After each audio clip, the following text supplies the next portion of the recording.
Have no fear, I is here, says Ed the Techie over on Twitch. How are you, Ed? I'm home. Honey, I'm home. John, I'm home. So good to see you. Yeah, you've missed me, haven't you? Desperately. Desperately, desperately, desperately, desperately. Just like Dan had these cow pies. Oh man, Jesus Christ, I remember Desperate Dan and his cow pie. So Ed the Techie actually says, he's good, thanks, missed me last night and that John was lost without me. Fuck you, Ed. That's that. I've just spent 3 hours editing an audio stream to make you sound better at the expense of me. So I might just change that round. He's done a very wonderful job by all accounts. I have not heard it yet, but if he's spending 3 hours on audio, it's probably going to wind up sounding pretty good. Anyway, Good evening, one and all. Yeah, I said it, John. I said it. Good evening, Ben. Well, feel free. We're free form tonight. I have no idea what the hell's going on. Well, we've missed a few shows this week, haven't we? Yeah. Sunday, as we know, I was otherwise engaged. Against my will, shall we say. Wednesday, I came and I did the show. I think we did a blinder of a show, all things considering. And also, Thursday, I went last night? It's Friday tonight, isn't it? This is Friday. Yeah. I went and saw a Queen tribute act, right? Well, not a drag show. No, right, so the guy not the reptilian queen we have in West Buckingham Palace. No. Well, I was going to say actually, the guy came on stage, the guy that was emulating Freddie Mercury, and he sounded really, really croaky. And then he said, "Sorry, ladies and gentlemen, I'm going to do the show anyway, but I've got the lurg."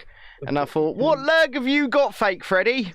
What lurg have you got? You didn't say that. You thought it, but you didn't say it. Well, I couldn't say that. There were thousands of people in the room, John. Thousands. It was. No, I see you've come tonight as Pretty Patel. I don't like Pretty Patel. I don't think many of us like Pretty Patel at the moment, John. I can see that you've come tonight as Ed Snowden. The viewers can't see that, but I can. So you see, tonight, John, is Ed Snowden. Good evening, Jess. Good evening, Militant Mushroom over on YouTube.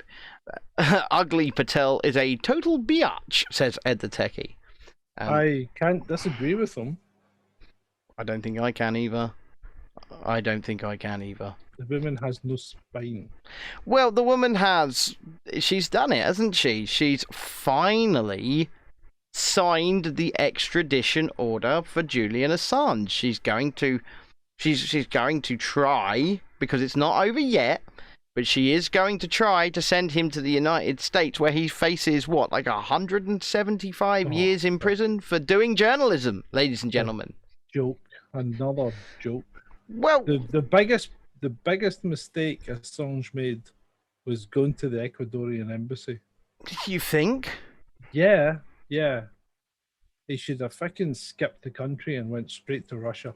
Well, how could he have? Right, come on, hold on. It's not that hard to get off the British Isles. Let's face it. 400 That's true. People fucking find it easy enough to get in every day. That's true, and I mean, where I live, it's around about 20 miles to the French coast, right? Yeah. It's around about 20 miles to the French coast. And let's face it, if you went through Ireland, yeah, you know, nobody would have been bothered at that point.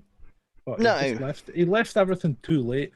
He made a number of errors, and one of them was skipping bail by staying in that house before he went to remember. He should never have done that. If he was going to try and get away, he should have gone the very next day. The day he got out of jail, or the day he came out of court, he should have skipped the country there and then. That's what I'd have done. Do you know what? Because it takes time for them to set up, watch lists and everything. I want to stop you there, John. Go on. Because in a just world, he wouldn't even be in this situation, right? He did journalism. I'm sorry, I can't believe you actually said that. I said, in a just world. Yeah, I know, but this is, as you know, far from a just world. I mean, this is a ridiculous world. We're looking at Novak Djokovic once again being banned from a tennis tournament. It's the US Open, isn't he? He's banned. He can't go in. Cannot go. Yeah, I know. Because he hasn't. What does that mean? There's nowhere to go. Well, the only place to go is Russia. That is. Get down to Russia or China.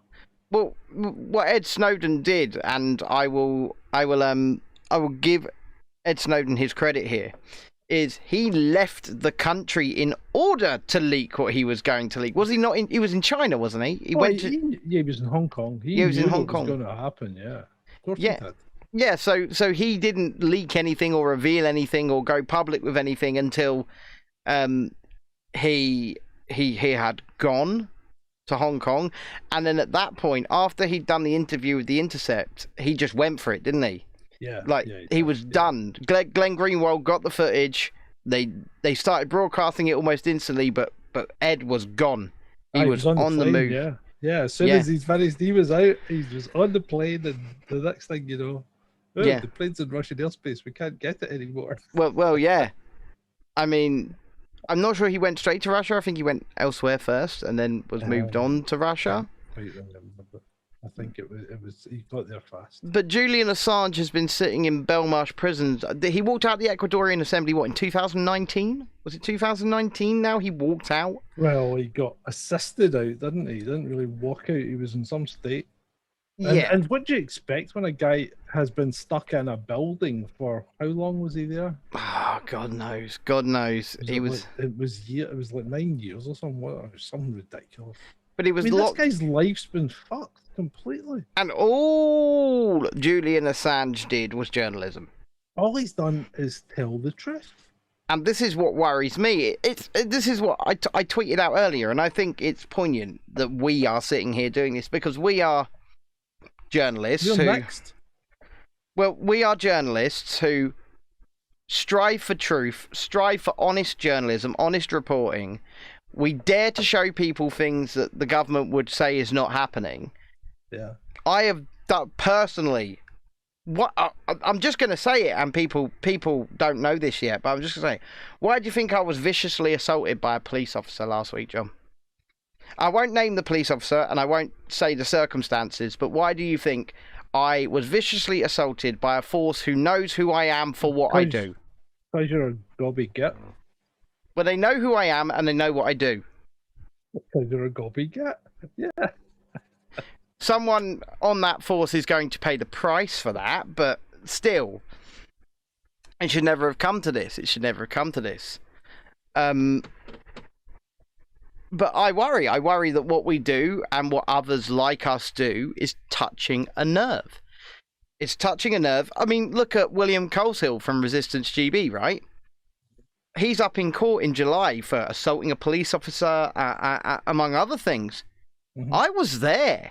Adam, our tech guy, was there. He did not assault a police officer.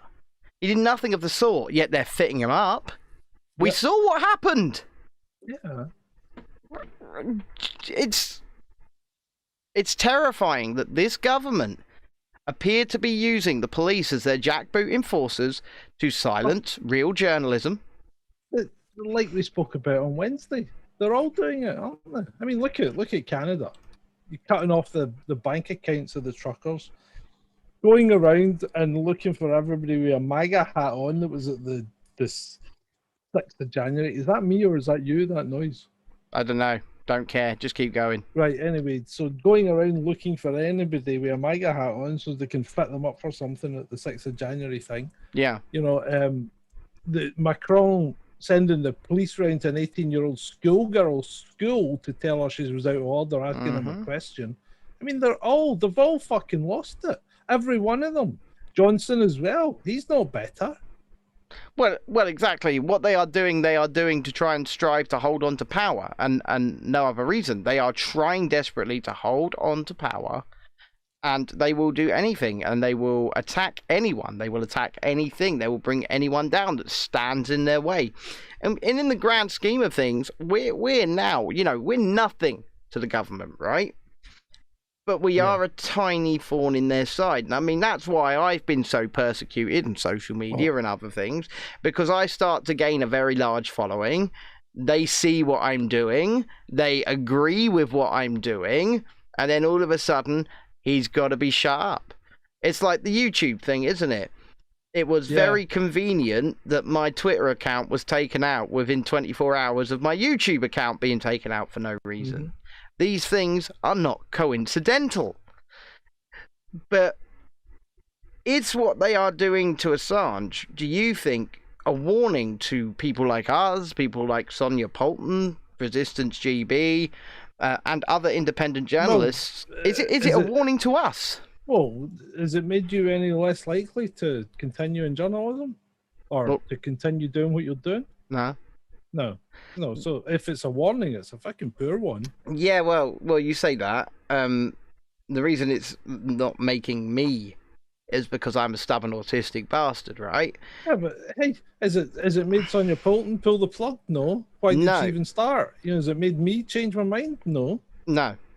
No, that's not the kind of thing that would make me change my mind. I mean, one thing I have done a lot less of, admittedly, and I apologise, and that's for multiple reasons, is on the ground stuff, right? I haven't been out on the ground as much as I would have liked. I've not been down at protests and things like that. But, to be honest, most of the protests haven't been worth covering now, right? Well, I really don't know if I see a hell of a lot of point in most of them these days. Well, exactly. And you've got to look after your health, because if you're going to put yourself out of commission for 2 or 3 days after you've done a protest, what's the point? I mean, you're better enjoying yourself, going on holiday, and still being able to do regular shows, which is what we're doing. So I don't think you should worry about not being on the ground, because let's face it, I mean, Rebel News are good, okay, but they're not achieving. I mean, they're not achieving a lot in the UK. They're driving around in a van that says "bringing the Who to account." No, they're not going to bring the Who to account, because how are they going to bring the Who to account? Because we know everything the Who's done wrong. We know everything they've changed. Right? Mm-hmm. We know that Ted Ross is a complete and utter perv, and allegedly, and not a doctor, right? Well, he's definitely not a doctor, yeah. Yeah, but how are they going to bring the Who to account? What are they going to do? I don't know. Honestly, I don't know. And once it's like I mean, I like Tom Jones, and we had a really good conversation when I interviewed him on Chasing Liberty, but not the singer. Sorry, not the singer. No, not the singer, but he's got this thing about bringing people to account, and with all honesty, nobody's going to do that unless you have like a pitchfork invasion, right? Nobody is bringing anyone to account, because Van Tam's now a SAR. Tony Blair, the war criminal, is a SAR. I mean, and that's a confirmed war criminal. He lied to the public to take us into a war, knowing full well that those weapons of mass destruction did not exist. And then he killed God knows how many people. Yeah. So nobody's bringing anyone to account.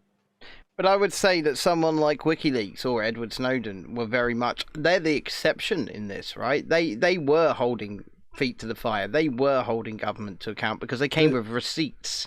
Yeah, they were the closest, because they got the information, and they got the video, and they got the evidence. And I'm worried that it's going to, not so much me or whatever, but I'm worried it's going to dissuade people from seeking that evidence, seeking that truth, because look what happened to Snowden. He's forever exiled to Russia. Look what happened to Assange. Well, you know what? Once you've listened to what I've got to say later on, Russia's probably one of the best places to be. I reserve judgment for that. I really do. I mean, but the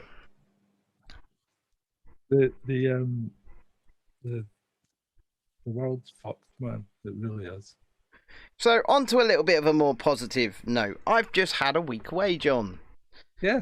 I Did you just, enjoy it? oh man. So I said to you, like, we went away with my father-in-law, my wife's father, and he hasn't been around for a long time, right?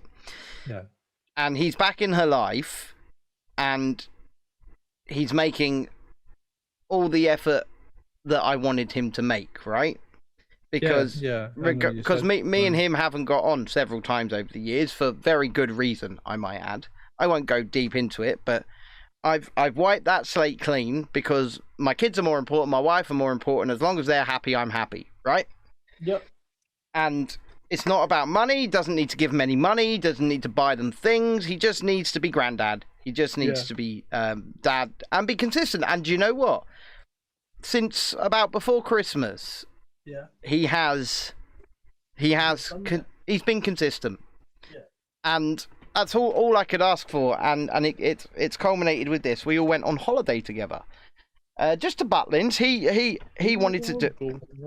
He wanted to do it because working for a week or two. well, he wanted to do it because he used to work there. He worked there 30 years ago, so he wanted to go back to his old stomping ground and take the kids on holiday. And do you know what? It's been full on. It's been busy. We've done loads, but do you know the kids have had a great time? The wife and that's good. They've all had a great time. And I said to you earlier on, I must be the only person who can go to 8 all-you-can-eat buffets and lose weight. So I did ask you a question last night, and was it mainly meat? Well, yeah, I only ate meat. Yeah, well, there you go. That's it. You're on the keto diet, and that brings us nicely into what I've been doing all week. Yeah, and I've been kind of catching up with your videos. I haven't seen today's, but Well, today's is actually 2 because I didn't get one up yesterday because I was so busy. I mean, I'm not so sure I am on the keto diet. No, you're not. But you're not stuffing your face full of other carbs. It's just the sugar and the meat. Yeah. So you're not too bad. Hold on, ASMR moment.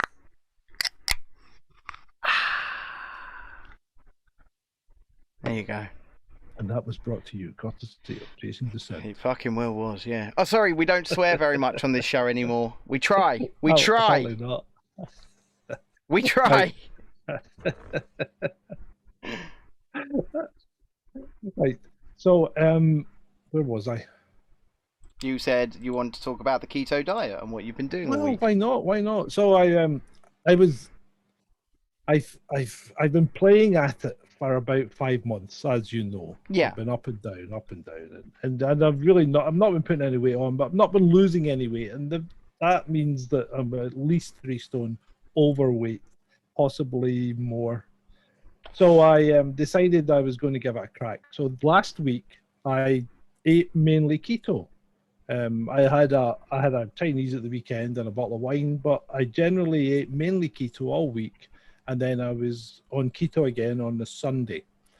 And I finished eating at, say, 8 o'clock on Sunday.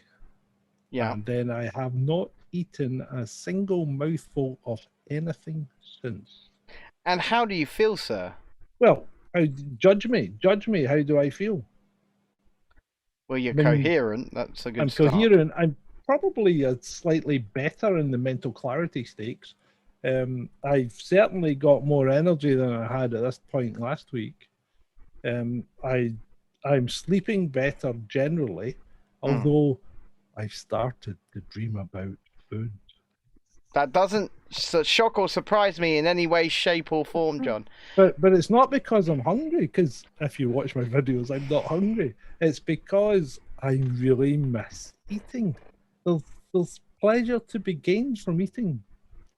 And you know, it's something that I really miss. So when will you put yourself back on solid foods? Well, if I've lost 10.5 pounds this week. Wow.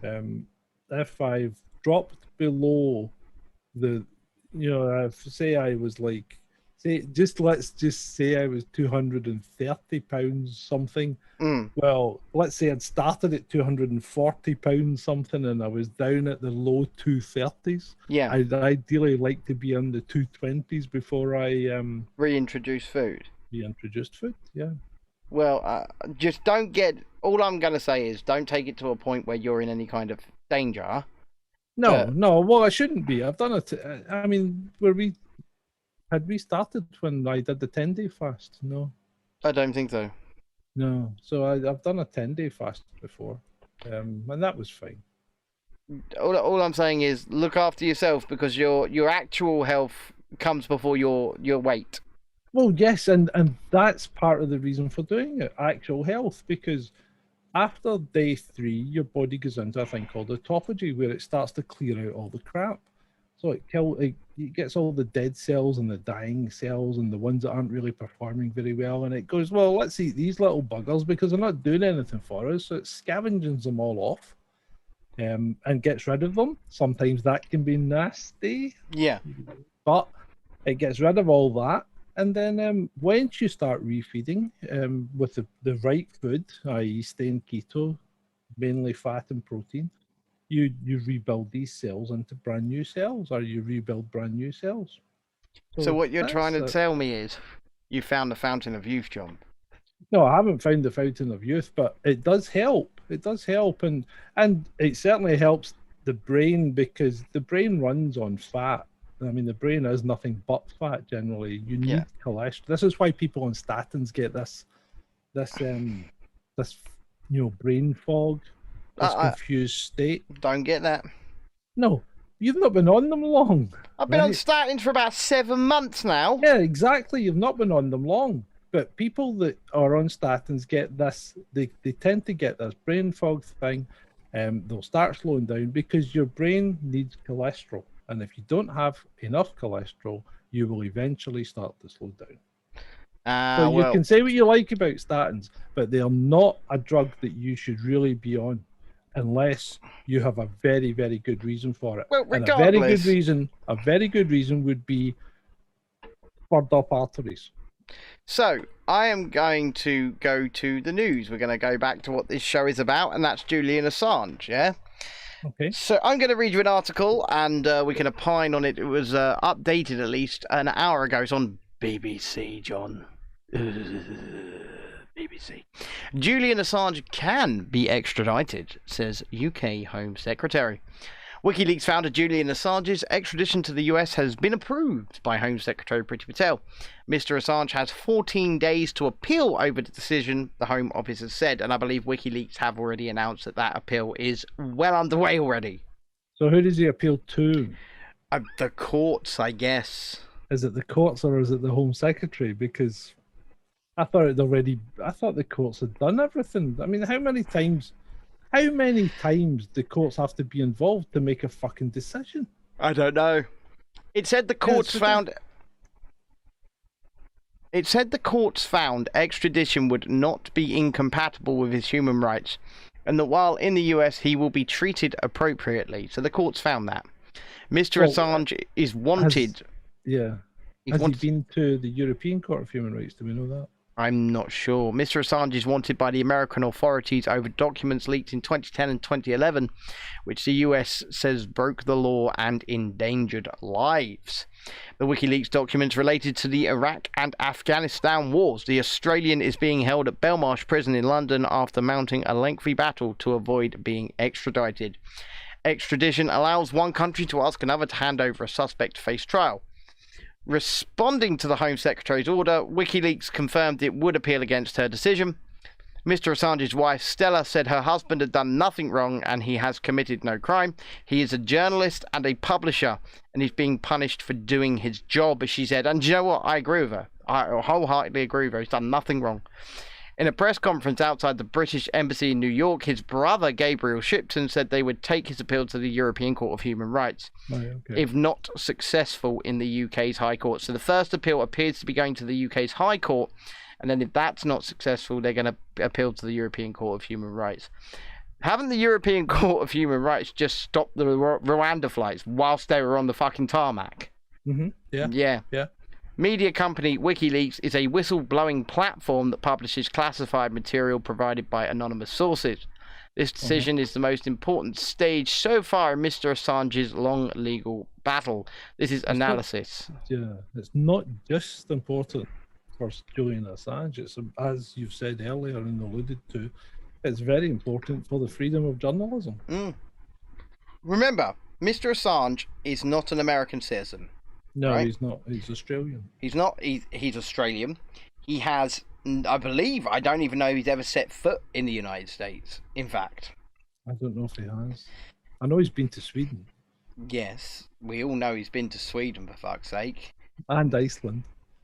Was it both countries that got where he got? No, but he went. He was in Iceland as well. But anyway, carrying on. But he's not an And American. he's been to Germany. He's not. But he's not an American citizen. No, he's not. And yet, they are gonna what? Try him as if he's one because they keep. They keep. Initially, But they keep bandying about the term treason. I've seen the term treason bandied about. You can't commit treason if you're not a fucking citizen. Well, this is it. This is what confuses me because I always see the term treason bandied about when it comes to Mr. Assange. How can he commit treason against the USA? How? No, he can't. I mean, the people that handed him Espionage. the documents, maybe. Yeah, well, yeah, but espionage, yes, but treason, no. I don't even think realistically he could be done for espionage because if he wasn't there, all he's done is publish the documents. yeah, he's literally published it because let's face it, he's not the one that hacked into government systems and removed them. That's what espionage would technically be, right? Or at least he's not the one who solicited somebody to do that. Somebody came to him. Yeah. And so how can he be committing espionage or treason when he's not the citizen of that country and he has not solicited the stealing of these documents? It doesn't make any sense. Yeah, no, you're right. And so all it could possibly be is they want to make an example of Julian Assange because they couldn't make an example of Edward Snowden. Yeah. So they're going to... exactly that. Yeah, because believe me, I reckon if they could get their hands on Edward Snowden, they'd just leave Julian Assange alone. I really do. This is throwing the toys out of the pram because they demanded Russia hand over Edward Snowden and they said, "Niet." And in fact, they gave him a lovely home. They gave him a lovely life. They've made him very, very, very comfortable indeed. And for all intents and purposes, I don't think Snowden wants to leave Russia. He seems quite happy there.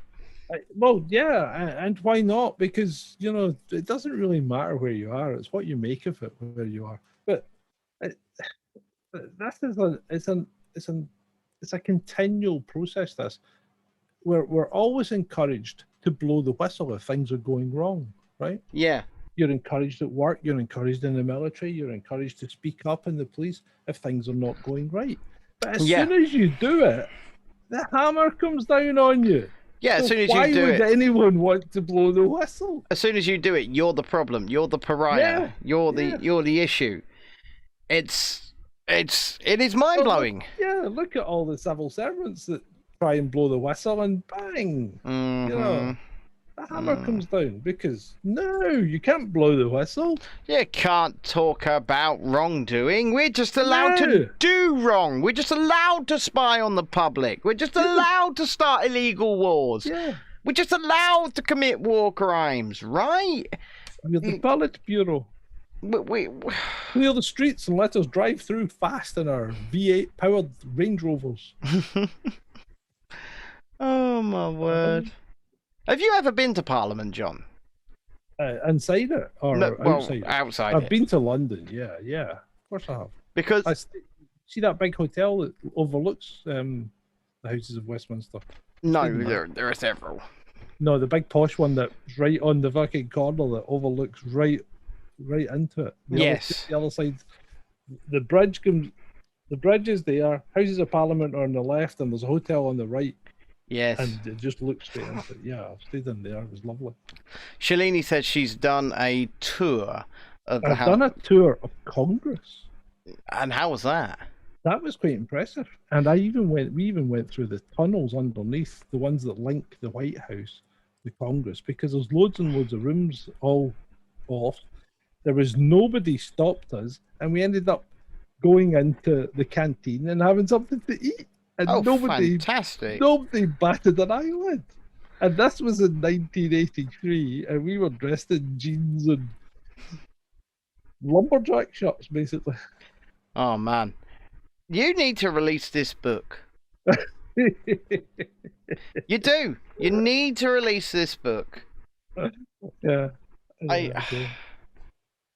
better hurry up though, because Do you want to know what I don't understand? Let's talk. Let's stay on the Snowden and Assange situation.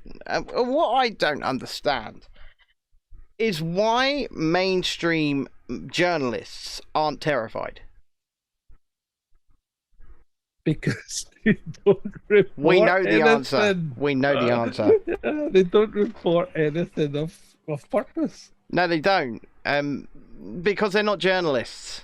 No, they're not. They're not they're mouthpieces of the propaganda mechanism. Yeah, it's unfortunate. It's unfortunate because I think there was a time when newsreaders used to simply just be newsreaders. Some still are. The very odd ones, like Tucker Carlson, still got a bit of spunk about him, you know. Yeah. But as you say, most of them are just kowtow to it. They're mouthpieces. Even the great GB News. I mean, you've got Neil Oliver who comes on and gives us a monologue. Mark Steyn is okay. And I hear that guy Mark Steyn's okay, but the rest of them, and yeah, but there's a reason. Station, right, but the station as a whole is going down the same route because one, it's funded by advertising, right? Two, they're trying to go up against normal mainstream journalists using exactly the same mechanisms and funding propositions that mainstream media uses, so they're never going to win. And the other thing is, they're all from the same circle. Well, yeah, I know. I mean, I would say Mark Steyn is kind of an outlier, and the reason I would say that is because where he's come from, he was on Fox for God knows how long, and he filled in for Tucker when Tucker was away. He did Tucker Carlson Tonight so many times, right? Yeah. So he's in that school of thought of pretty much this show is going to be whatever the fuck I want it to be, which is good. But I wonder, is there something, because I will say he is very heavily talking about a certain treat that people have been given causing damage, right? Yeah. He's pretty much all he's talking about now, really, Mark Steyn.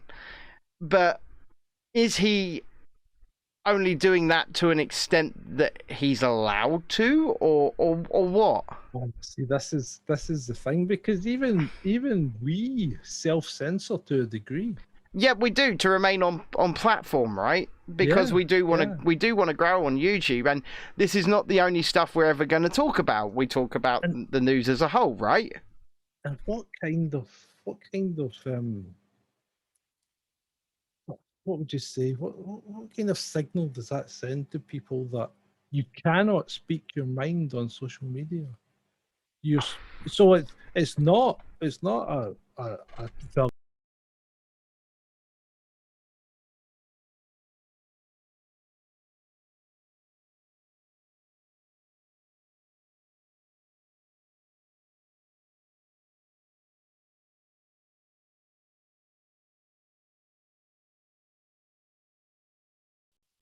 Why are you doing that? My audio rig went down. It's back now. It's back now. Everything's back now. Yeah, that was weird. It was weird. So yeah. So you could say anything you like in Village Square, you know? Well, but here you can't even get it out. You can't even get it out to the people you want to speak to because you get stopped at source. Well, and then because people continually get banned, you get to the point where you don't say anything. You stop your you stop saying what you were going to say. Well, remember when we were being used by an organisation that pretends to represent ethical journalism, and my point that I made on there, my talking points, which have very clearly been stolen, I might add, my talking points were such that not only is censorship silencing our voices, it's telling the audience that they are not adult enough, they are not able to listen to a different perspective, and they're not allowed to listen to what they choose to listen to, because Big Brother or Nanny or whoever you want to call it, be it Twitter, Facebook, YouTube, whatever, they know best, and they know what's best for you, and they're doing this to keep you safe, right? And that's so condescending, and it's so belittling of the audience, saying you're not capable of being able to make that decision for yourself. Because do you know what? I can look at something and I can say that's an absolute load of shite, and then disregard it. Or I can look at something and go, they've got a point, and I would like to hear more. And that's my decision to look and listen or not listen or disregard. But these social media platforms are telling people they're not allowed to make that decision. They're not old enough to do so. And many people that were banned off social media in the last 18 months to 2 years were banned for reasons that now are accepted as the norm, right? Things that they said that are now accepted as the norm. And yet they've not been apologized to. They've not been reinstated. It's such a slippery slope. Sauron says, whatever happened to that other cuckolded free press group? Well, what? Stole my Twitter account and couldn't grow it. That's all, I guess. Oh, so. Yeah, anyway. You wanted to talk about Russia and Ukraine. I want to talk about China. Oh, you want to talk about China? I want to talk about China. Oh, I'm interested. I'm going to put you in big screen. Oh, are you? Yeah, you're in big screen now. They can see you're in all your John Porter glory. So, I'm going to start with a story. Or I'm going to tell you a story, and it may take a little while for it to pan out. So China is a completely different cultural country and civilization from the West. It always has been. And it's got more and more diverse. And the Chinese people themselves aren't necessarily bad people, but the CCP is an evil organization. Yep. You know, it has no other raison d'etre than to be complete and utter bastards. Yep. To both their own people and to the rest of the world. And they only have one real overriding point that they want to make, one overriding act that they want, and that's to bring about basically complete world domination. Absolutely. So they've done this, or they have started to do this through a number of different ways. And if you go back and read Sun Tzu and The Art of War, you can see how the Chinese are devious little inscrutable Asiatic people, you know. So what they tend to do is they come at you when you're weak, and they purport to look. When you're strong, they purport to look weak. So that's what they've been doing recently, because they've really taken over the world's industrial and production capacity. Yeah. Because nobody can make anything now unless it's made in China. Pretty much, yeah. Yeah. So, and they've also bred like rabbits and have millions, and in fact, I could even say billions of people. It's over 1 billion people on mainland China alone. Well, yeah, but they have billions of people that they could throw into a war, right? Yeah. So it's like, do you remember Wakanda when it was resisting they were coming for Vision, and Thanos and his crew, they were coming for Vision, and the woman said, "We have blood to spare," and then they just threw those body things, those horrible creature things at the force field until they eventually started breaking through. Yeah.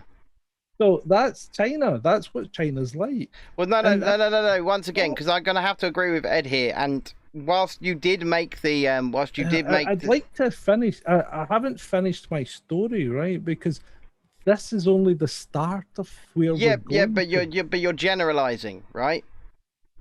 You're generalizing. But it doesn't. No, Ed's wrong. It doesn't matter. It doesn't matter that I'm talking about, just the CCP in effect, because they have complete and utter control of the rest of the country. That is And the true, thing is, yeah. when people leave China, they've always got family back home, right? So the people that leave China can't step out of line. If China says you have to look after China's best interests, right, when you're abroad, and China asks you to do something, if you don't do it, your family will be strung up.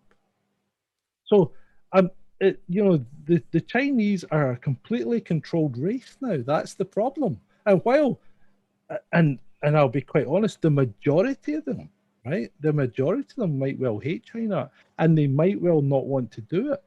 But the problem is they've got family there, and that they know that their family is definitely vulnerable. And yes, then they have also infiltrated many different organizations, many different governments, many different politicians. So the Chinese have, by an outpouring of or what's it called when you emigrate the other way? Forgot. Anyway, you know what I mean. Emigrate. So they've emigrated their people out there, and they have them in place. And in effect, these people are almost sleeper agents, because if everything went to crap and there was a war with China, these people would all have to be wound up, because they would, if they stood with you, their people back home are dead. And I know a lot of Chinese, and I mean, I spent 2 years in Hong Kong, and people are always going back to China to see their family, because I do know. I know a few Chinese. I know a few Chinese people, and they always go home. At least once a year if they can. They always go home. Yeah, and so when the Chinese start to pursue something, and when I say Chinese, I really mean the CCP, right? So when the CCP start to pursue a line, they will do it. They will do it to the extreme prejudice of anyone that stands in their way. Okay. Now, if we look at what's going on in the world right now, we have a situation where Russia has started an incursion. Really, it's not an invasion; it's an incursion into the border territories that had really been always in dispute one way or the other, right? Yeah, so like the Donetsk region and stuff like that, and the Donbass, and exactly. Yeah. And NATO and the West, Europe, the UK, and obviously the USA have jumped on this, and they've seen it as a good way to give Putin a bloody nose, because let's face it, Putin gets away with most of the stuff he's done. I mean, he took Crimea, and really nobody batted an eyelid. No, I mean, there was a lot of hoo-ha and there was a lot of noise, but it was just that. It was noise. When push came to shove, he took Crimea, and that was that, really. So they're, as you know, they're ramping up what's not happening and what is happening in Ukraine and between Russia. So they're making it a bigger deal than it should be. Okay? Well, absolutely, and I agree with you, because it's so frustrating when you're quite literally showing everybody photographs of people with swastikas tattooed on their arms, and they're still trying to tell you there are no Yahtzees in Ukraine. There was someone tweeted something today about Zelensky standing there with Macron, Draghi, and the Olaf, this guy from Germany, the new guy from Germany. I can't remember. Right. Anyway, they're all standing there in suits, and he's standing in the middle with his fucking green T-shirt on again. Yeah. I mean, he looks like a refugee, actually. But anyway, he's standing there, and then they say 4 suits and 1 leader. So of course I had to reply to this, because I said, yes, he's a great leader. And then I gave them the evidence that showed that Ukraine is in the top 3 of the suppliers of child pornography, which is true. Is 100% true. one of the worst countries in the world. I imagine Serbia's up there as well. Yeah, somehow for trafficking women and underage children to be used in the sex industry.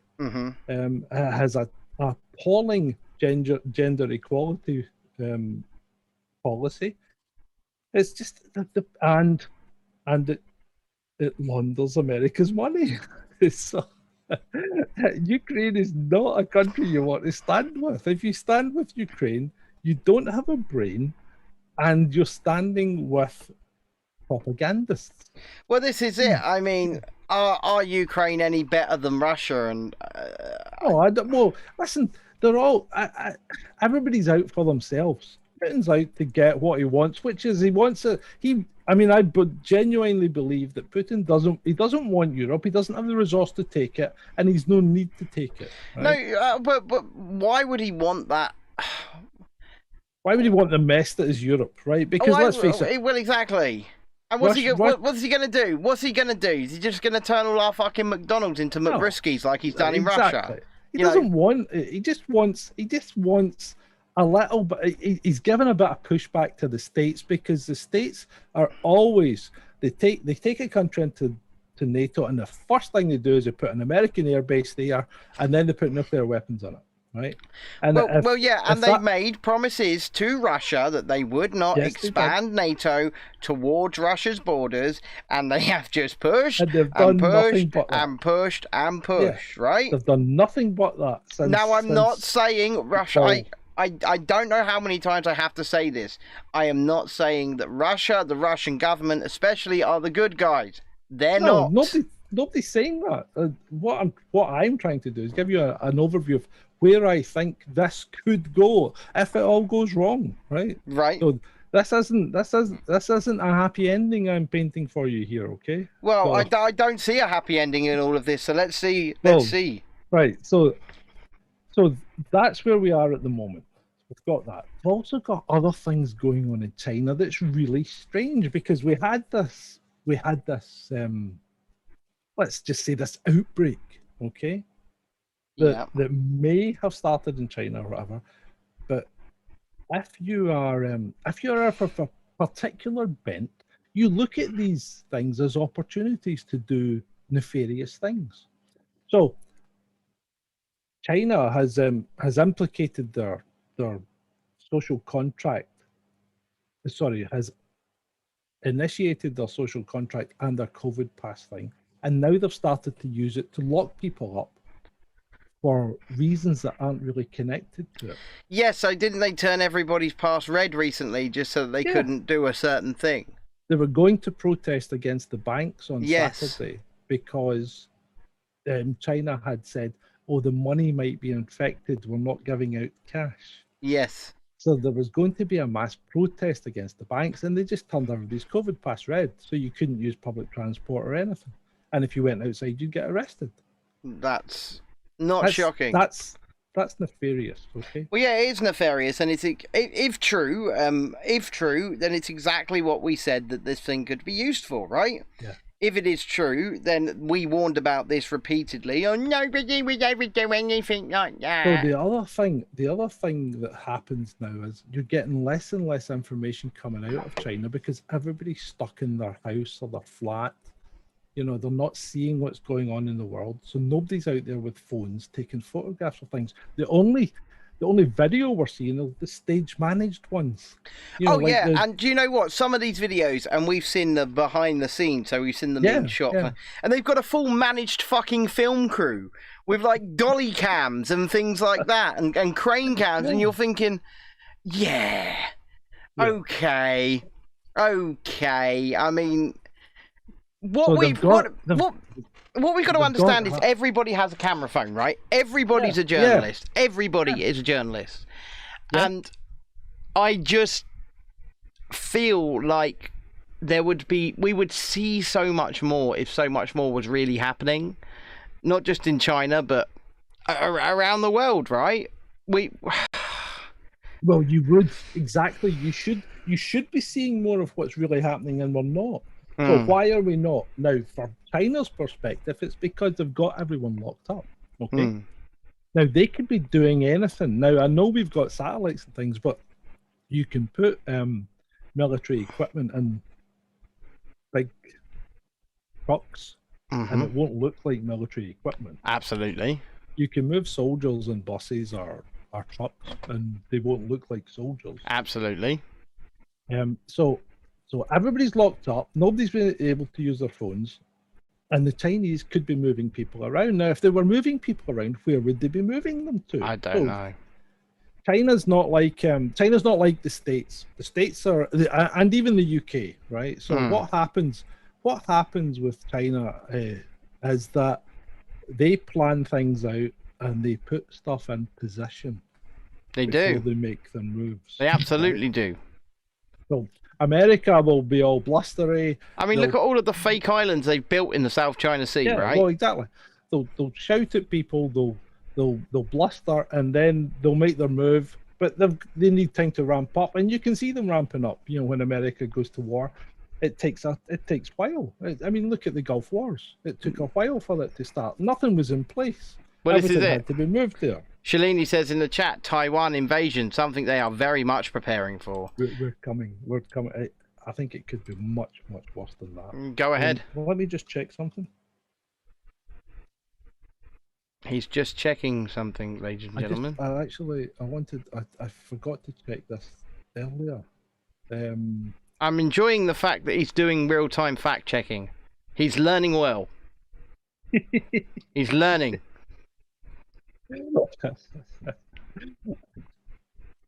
This is good. This is an improvement, John. This is. Yeah. If I had a gold star, I would give you one.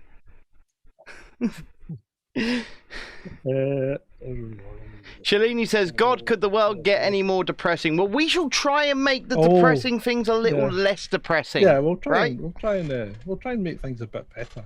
I'll get the guitar out sometimes. I'll sing your song. I don't even know if it's in tune, to be honest. Right. But if you'd like, I'll give you, sometimes I will give you depressing news with a musical background. So I'll just sing you it. Like, if a nuclear bomb is on the way towards us and we've all got like 15 minutes to live, I'll sing it to you. Anyway, let's go back to this stream. So where were we? You were we're in fact-checking. China preparing, okay? So China could well be preparing. Now, if you remember, Yeah. where are all China's ships just now? I have no idea where China's ships are. So maybe you don't know where China's ships are then, because China's ships are all in their ports. And when you look at the map of shipping, China is clogged with ships. Okay. They're all sitting in their ports because nothing's moving at the moment. I was going to say, China being clogged with ships doesn't really surprise me, considering they fucking make everything. Excuse my language, sorry. Yeah, absolutely. But nothing's moving at the moment. So all the ships are there, right? Okay. So those ships are big container vessels and ro-ro ships and things like that, you know, where you can put cars in and stuff like that. So yeah, so there's Adam saying he's bought loads of stuff from China and none of it's arrived recently. But that's because nothing's moving, Adam, at the moment. So what if they were putting their military equipment into the ships? And that, whilst that is... No, we're in speculation. This is not news. This is, as I said, I'm going to tell you a story. Yes, of what could happen, right? Right. So, and it's definitely something that's a possibility, right? Yeah. So then, if China puts all its stuff into position, you should then within the next if within the next 2 to 6 weeks, you should see trade with China really start to spring back. The ships will start crossing back towards the States. Right. But they might not be full of Tonka toys and iPhones. They might be full of other things that we really don't want to have. So whilst I would, yeah, that it's worse. So if China's thinking like this, they'll be putting their stuff in position. Now they're also thinking they are having Taiwan. I mean, we've said this before. We've spoke about it. This isn't This isn't an if. This is a when, because they are having Taiwan. They want the So, technology, and they want the Xi the Jinping brain already drain thinks from he there. owns it. Yeah, yeah. I mean, they are. Yeah, yeah. I own it on Ed Taiwan. says- I own it. Taiwan yeah. man. Taiwan says- man. Ed says they're more likely to go into Taiwan than invade the US. But you've got to remember, when you're playing when you're playing chess, right? You have what, 64 pieces on the board, and Yeah. you know, 64 squares and Yeah. whatever. When you're playing Go, you've got about the same size board, but you've got like 200 or 300 pieces. Okay, so the Chinese think in a different. They think in a different strategic and tactical level than we do. So if they're looking at Taiwan, and they're going to go for it, right? But you've got the Sixth Fleet out there, which is not insurmountable, right? But China's now got hypersonic missiles. Did you know that? I did know that. That I did know. Yeah, right. So Russia makes hypersonic missiles, and China now has hypersonic missiles. So what you're saying is, to the Chinese Navy, the Sixth Fleet is just. Well, they're not called carrier killers or battle group killers for nothing, because one of those missiles will take out the entire battle group. They'll just go bang. Yeah. And I don't think anything we've got can defend against that.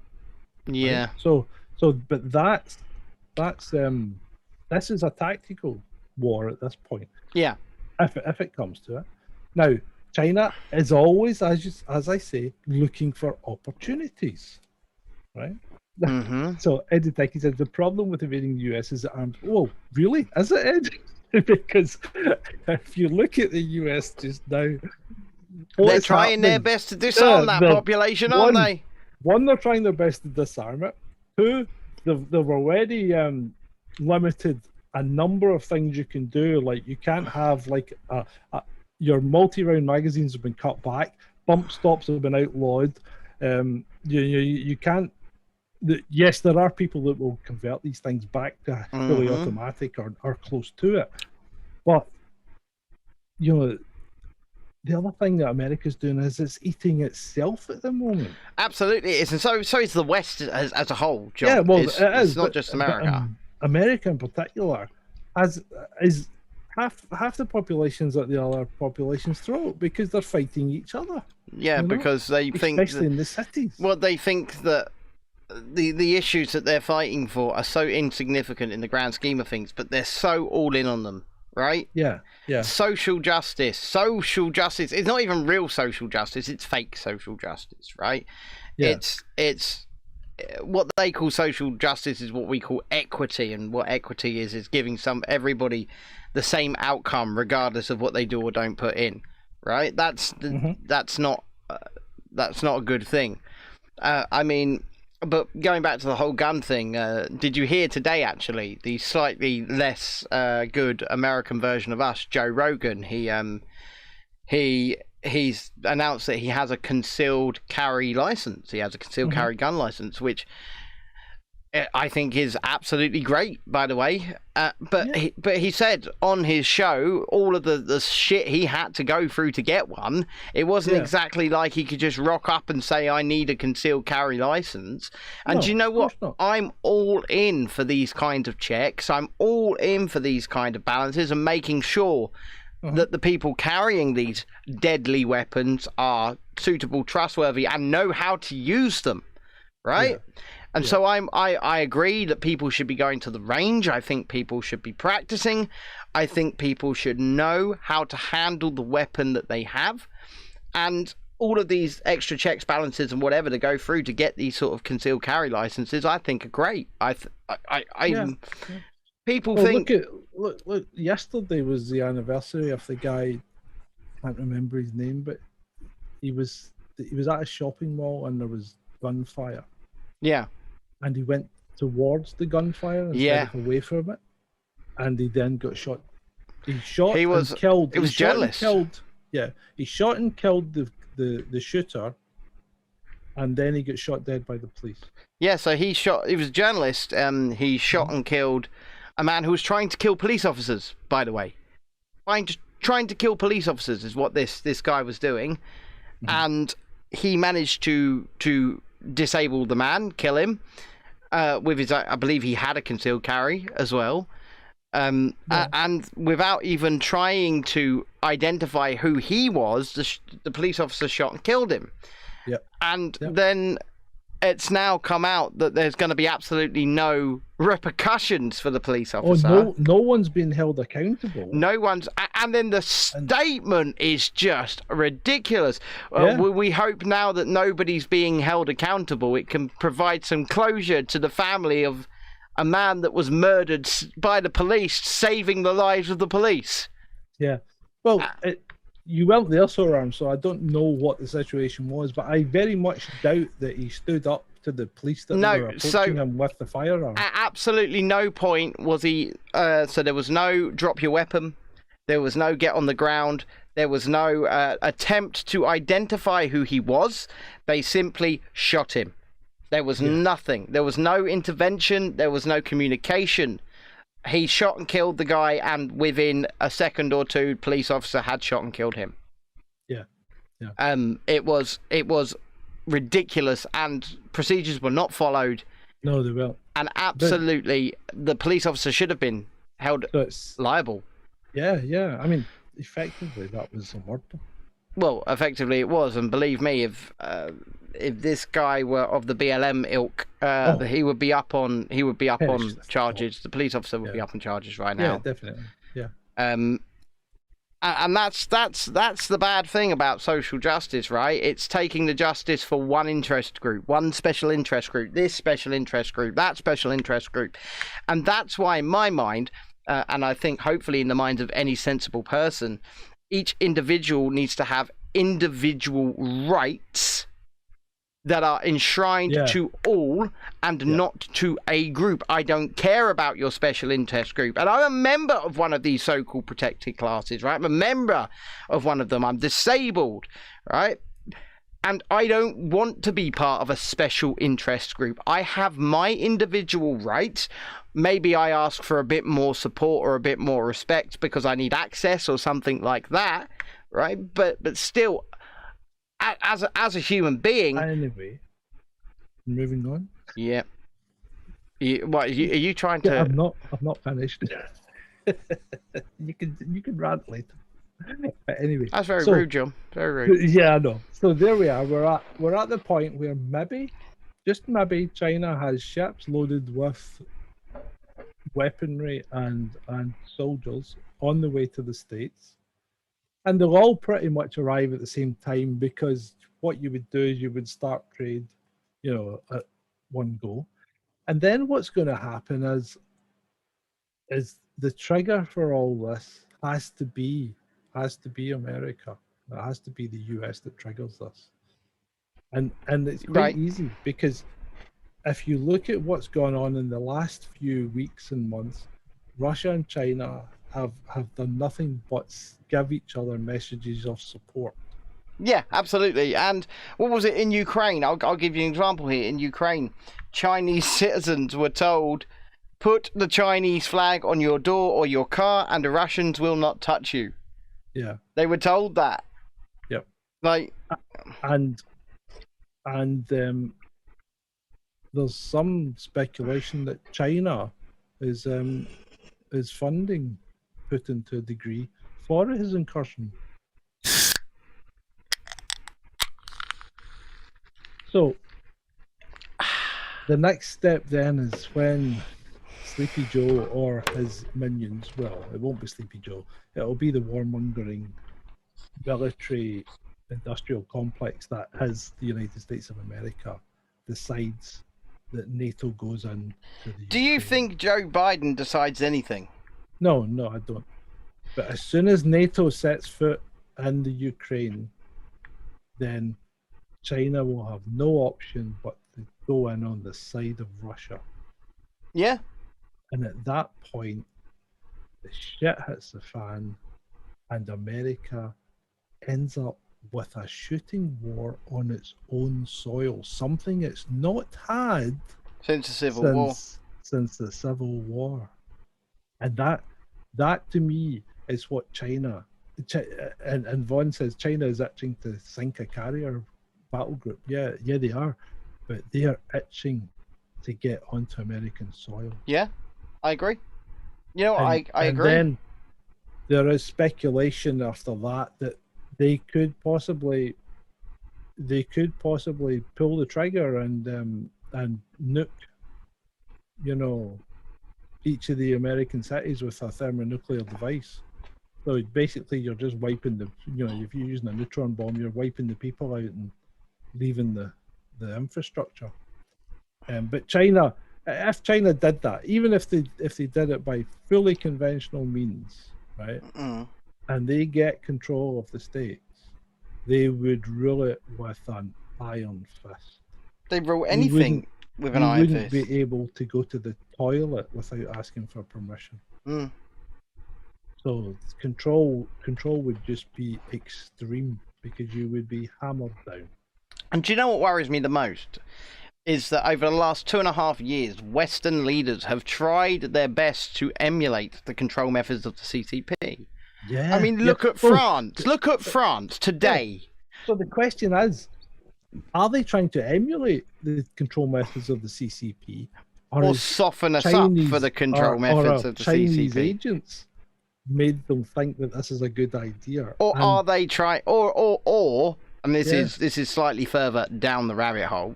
Yeah. Are they resigned to the fact that a Chinese influence is inevitable and are trying to soften us up for the inevitable control methods which will be foisted upon us?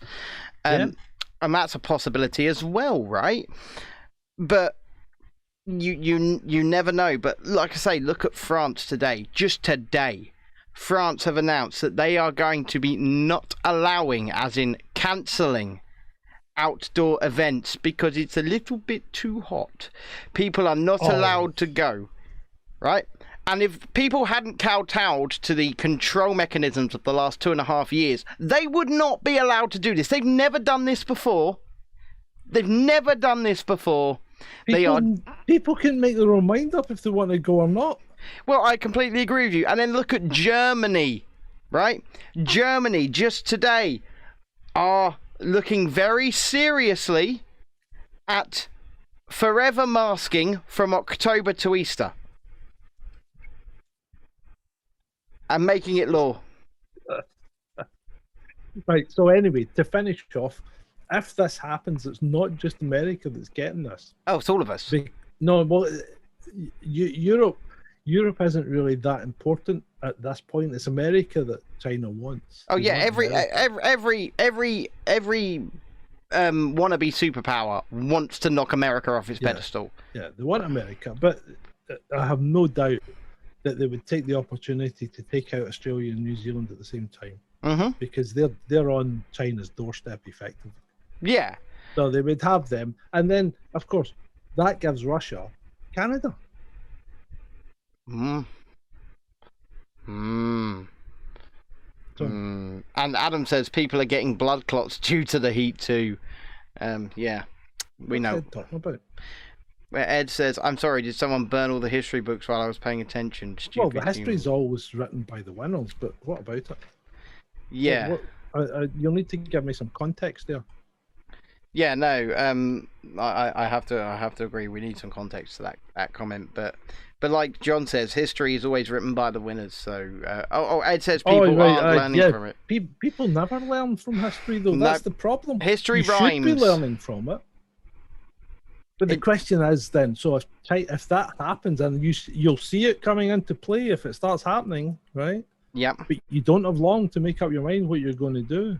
No. So you've got to be ready to hunker down. I mean, and I don't mean just put the bolt on the door. I mean, you want to find good people that you can hang about with. Preferably, you want to start making friends with someone who's got proper guns. Ed says, I agree with John that there is fuckery happening, but what form it takes is another question. And this is why what John has said is a hypothetical. John has given us a hypothetical. Wow. And I personally put think... some thought into it, though. But I personally think the first thing they're going to do is try and take out digital infrastructure, right? I think digital infrastructure will be the first to go. And And these, there goes your communications. but There goes our raison d'etre. these countries, China, Russia, places like that, right? They do not rest. So if they are trying to hack our infrastructure or put strategy in place, the office in which this is occurring never shuts. There are people in it 24/7, constantly working, team upon team upon team upon team, to make this happen.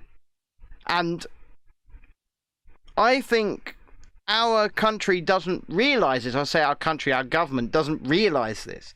Doesn't realise how determined these people are. Like I said, China's the country that literally took an entire sea and said, no, that's ours. And then all of the other countries have got very legal claims to it, have gone, don't care. Don't care. And have built military bases on fake islands all throughout it. Yeah. Yeah, I mean, you're right. Our Western leaders do not realise the stakes that they are playing with here. They think they've came to a game of Snap and they're playing high stakes poker. Yeah, and the thing is, Russia might be a bad country. Well, I say country. Yeah. Might be a bad government. Nobody's disputing that here, right? China are way worse. China are way worse. And China are just... The CCP is an evil organization. Absolutely, it is. It is evil incarnate. Xi Jinping presents himself. He presents himself as this mild-mannered, Winnie-the-Pooh-esque guy, right?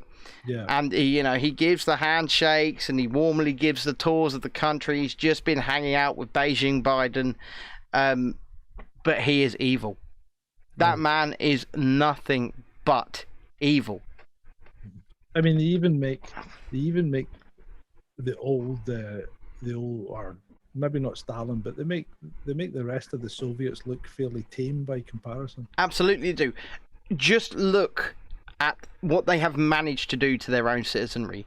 Look at the social credit system. Look at what it does. Look how people have just fallen in line as well. If you play too many video games, if you watch pornography, if you get late on a payment, your kids can be removed from their school. You can be fired from your job. You can be banned from getting on a train, banned from getting on a plane, staying in that hotel, going to that theme park, right? Yeah. And people have just bent over and accepted it, because let's face it, there are far more people on mainland China than there are members of the CCP. There's over a billion people in mainland China, and I'll refer you back, and I use this analogy all throughout lockdown, by the way. I'll refer you back to the Disney Pixar film A Bug's Life. Now, in that movie, there's a colony of ants. And every season, they have to give offering to this very, very small group of grasshoppers who come up and take all their food and threaten to stamp on them and squish them if they don't give them their food. One ant finally works out that, wait a minute, there's like 6 of them, there's like 6 million of us. And they stand up to them and they go running, screaming. And that's what we should have done for lockdown. And that's what the Chinese people could do to the CCP. The CCP, these people only have the power that we allow them to have. Yeah, I agree, but you're working with a different culture again. You're working with a culture that is respectful of the elderly. Yeah, it's something that's fear. Ingrained, and you've got an incredible amount of fear. Yeah. Yeah, I mean, look at that one where the guy tested positive for COVID, and the Chinese police beat his dog to death in front of us, right? Yeah. There was no need. There's no need to beat a dog to death. Even if you wanted to kill the dog, it could have been done humanely. Yeah. But no, they beat it to death with big sticks. And then they made sure it was done on camera. Yeah. That's evil. That's just nothing but evil. And the people that enforce the will of the CCP, I'm sorry, but they're evil. Yeah. They're evil. So just to finish off, should this happen and say America gets invaded, Yeah. who are they going to ask for help? Us. Well, apart from us, because we're in no condition to help anyone. No. We've only got an army. We've got an army of less than 80,000 people. We've got an army of less than 80,000 people who put out fucking adverts saying, in the middle of a battle, you can simply stop and pray, right? We've got We've got 2 fucking brand new aircraft carriers that keep breaking down. We've got nothing. We got nothing to fight with.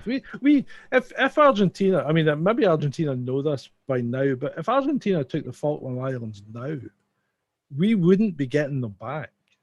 Not at all.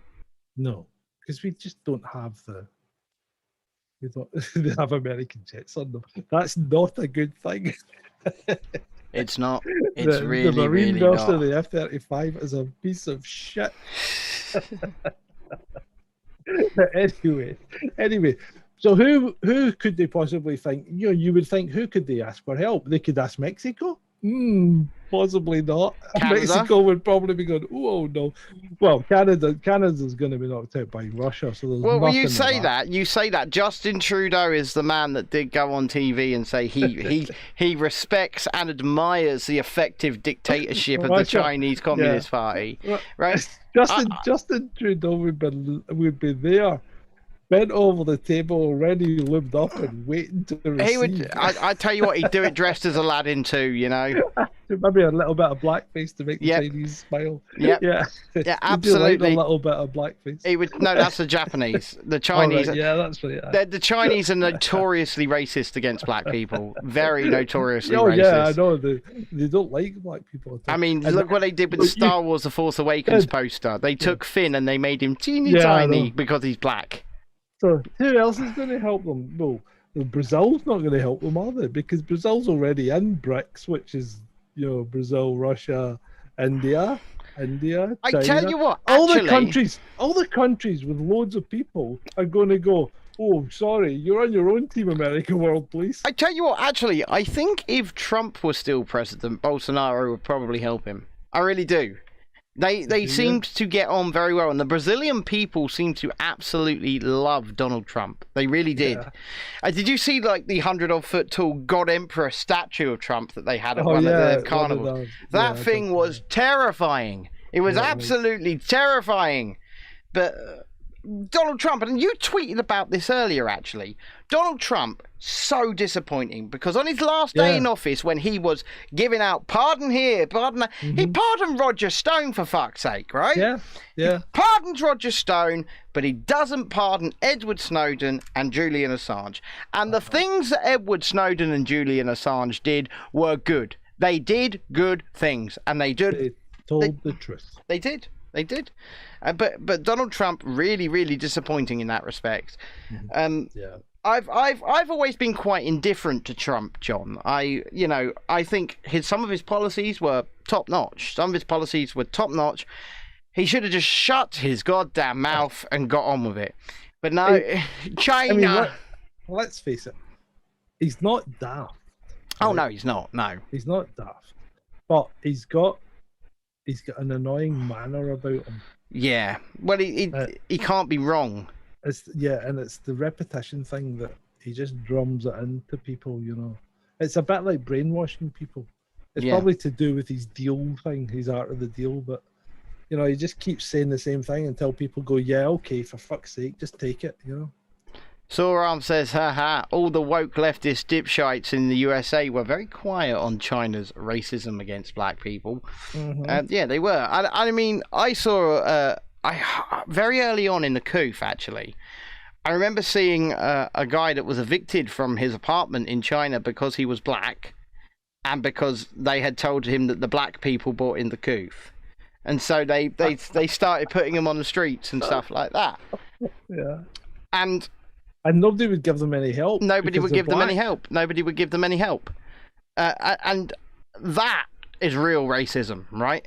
Yeah. That is real racism. They took their homes from them. They made them live on the street. I don't know if they were even arrested. Could have been arrested. I don't know. How do you think BLM's going to fare when a US is under Chinese rule? There will be no BLM, John. They'll shut up and go away. But it's the same with the BLDM. It's the same with the climate change lot, isn't it? You know, like here in the UK, for example, we are one of the least bad offenders for their CO2 emissions. And you say to them, why don't you go to China? Why don't you go and protest there? Because you'll get beaten senseless, and you know it. The IPCC, the latest report. Yep. No warming since, I mean, we've been banging on about this for like the last 12 or 15 years, but they're now admitting no warming since 1998. I mean, the last few days, I could beg to differ, John. But come on, but I mean, that's weather. But I get what you're saying. Absolutely, Yeah. that's weather. We're just having a heat wave. 2020, we had a glorious summer. Yeah, we're having a heat wave. We have them every now and again. It's not Last climate year. change, people. Yeah. It's been going on since before we were all born, right? 1976. Sometimes we have heat waves, and sometimes we have really, really cold winters. I think Shalini must have. She went off to bed earlier on. She must have. She did. She went off to bed. Too depressed. Yeah. She must have speech. Apparently, Shalini made a Pretty Patel meme to cheer us up. So I guess we'll have to have a look on Telegram after the show, John. Yeah, we'll do. Yeah. Soram says there is the humiliation of the opium wars, the carving up of the country leading to the communists coming to power, and the fear of the nation breaking up into smaller fiefdoms, and thus fragmentation and control from the outside. Well, they have centralized power so perfectly, the CCP. And it's like Hong Kong, when we gave back Hong Kong and promises were made that it would be one country, two systems. Those promises were broken very, very quickly, weren't they, John? Yeah. They are not, and it led to our wonderful Pretty Patel giving basically every Hong Kong citizen British citizenship if they wanted it. Mm-hmm. So I say if they want it, because first of all, they have to fucking escape. Right, and that's what it is. Escape. They can't just. But that's the problem. A lot of them haven't. A lot of them would maybe want to leave, but won't leave because they've got family in China. They've got family in China. They've got family in Hong Kong. And companies like Disney, who film a little film called Mulan, right near the Uyghur concentration camps. Yeah. And then have the gall to thank the people who operate the Uyghur concentration camps in the credits of the movie. You could go and look at the credits. It's on Disney Plus. If you've got Disney Plus, go and look at the credits. They thanked the people who operate the concentration camps for letting them film their movie outside the concentration camps. And I don't use the term concentration camp hyperbolically. I don't use it lightly. They are concentration camps.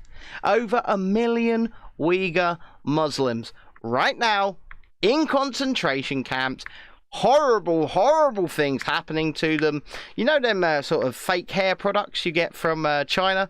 Many of those have been harvested from the heads of Uyghur Muslims against their will. Yeah. They have harvested organs from them. They give them... Yeah. They give them re-education, as Adam said. Basically, they try and get them... If they want to come out of the concentration camp, they need to have the Muslim beaten out of them. That is the case. Yeah. And I mean, I'll be honest. I have no great, shall we say, love for certain religions, and I think many religions are indeed problematic.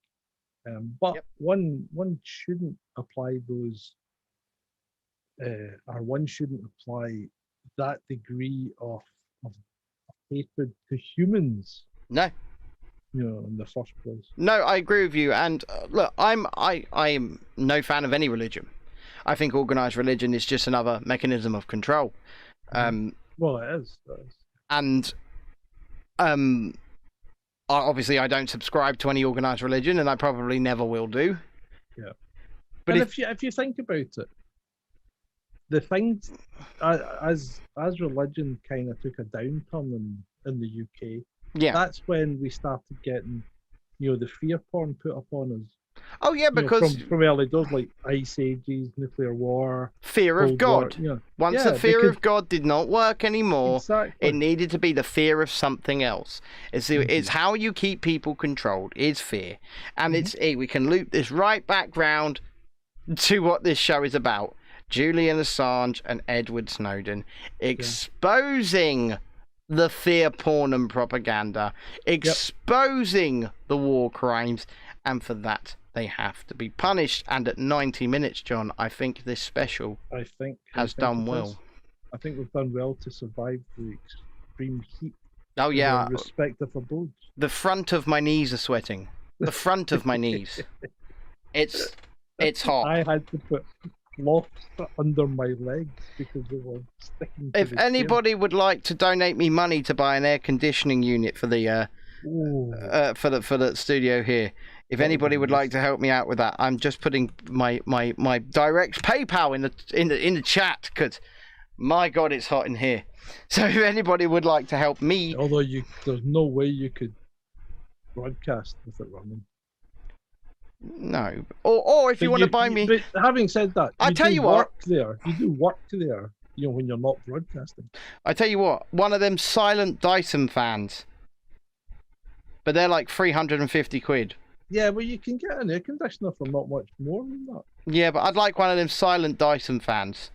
So if you can help me out there, it's paypal.me/WillyBriggs. It's in the chat right there. That's a more immediate help and purchase so that I don't die over the coming days. If you can help me out to eat.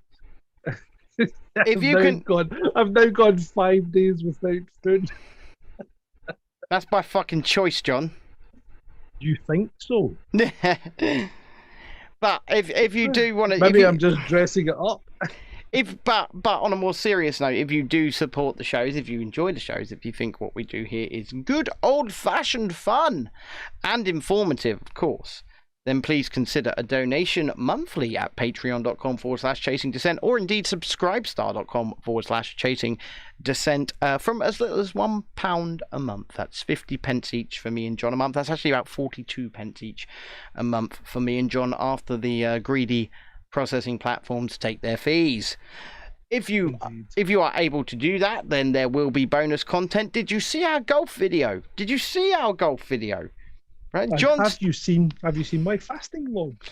Yeah, but they're not subscriber only content, are they, John? No, the golf video isn't you. No, the golf video is a little bit of a taste of the type of content they can get for the subscriber only content, right? It's a freebie. They can have that one for free. And the time, the effort I put into re-editing that, I think it's come out really, really well with the new edit. What do you think, John? Yeah, I think so. It did come out well. I've given you scores, I've given you music, I've given you cuts, I've given you a narrative. I've crafted a narrative throughout the golf, and John still thinks he won. Well, that's one. Yeah, okay, John. My number was higher than yours, John. Yeah, it was. That's right. Because to win in golf, you need a lower number. Yes, I know that, John. I know that. Right. Anyway, thank you everyone for attending. It's been great, and thank you, Ben, for coming back and talking to us all. That's fine. Thank you for agreeing to this. I was desperate to get in the studio actually and get a little show out on the air. Whilst the holiday has been great, and the recovery has been pretty good from my assaults. I think it's because I've been basically floating about in a pool for 4 days, but the recovery has been pretty good. I have been itching to talk to you and everybody else. So thank you all for joining us. And we will see you Sunday night at 8 p.m. for episode 97. 97? 97 on the road to 100. On the road to 100. Out on Twitter, because there are special archive episodes of Chasing Dissent appearing every day now. There are indeed, and today's one was the first time John ever interviewed me. Mm-hmm. So go and listen to that. Right, thanks everybody. Thanks Ed, Adam, Soram, Vaughan, Shalini, anybody that joined the chat. And also, one thing I would ask you to do, once this is concluded, whatever platform you watched it on, just give it a little share. Tell people to come and have a watch. Tell people to maybe come and subscribe. And if you're not subscribed on whatever platform you are, then I don't know what to say to you, quite honestly. Yeah. Good night, everybody.